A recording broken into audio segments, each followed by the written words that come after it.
Lenin was one of the harshest critics of so-called pure democracy. In 1918, in his work The Proletarian Revolution and the Renegade Kautsky, he wrote a phrase that even today sounds like a challenge. Pure democracy is the false phrase of a liberal who fools the workers.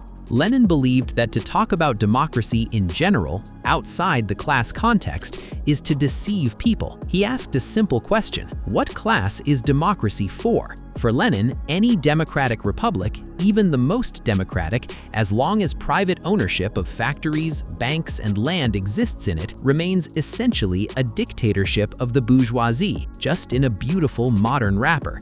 To prove this, he was not unfounded and gave specific, sensational examples at the time. Take France, the cradle of liberties.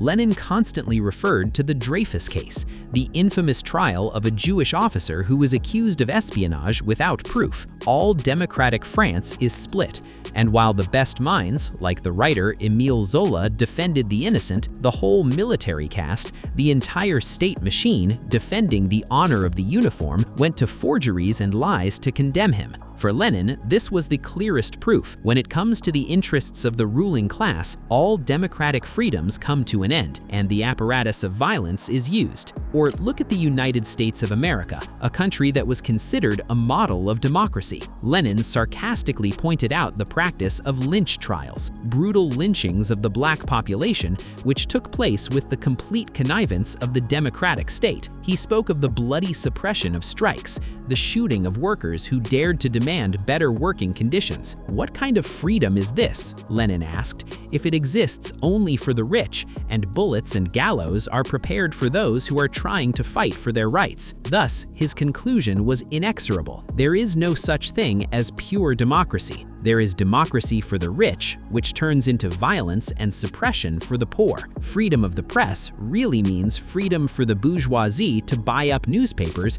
and form public opinion. And equality before the law is a fiction, when one side has money for the best lawyers and the other has nothing. It was precisely this deception, this hidden dictatorship of capital under the guise of universal freedoms, that Lenin sought to expose.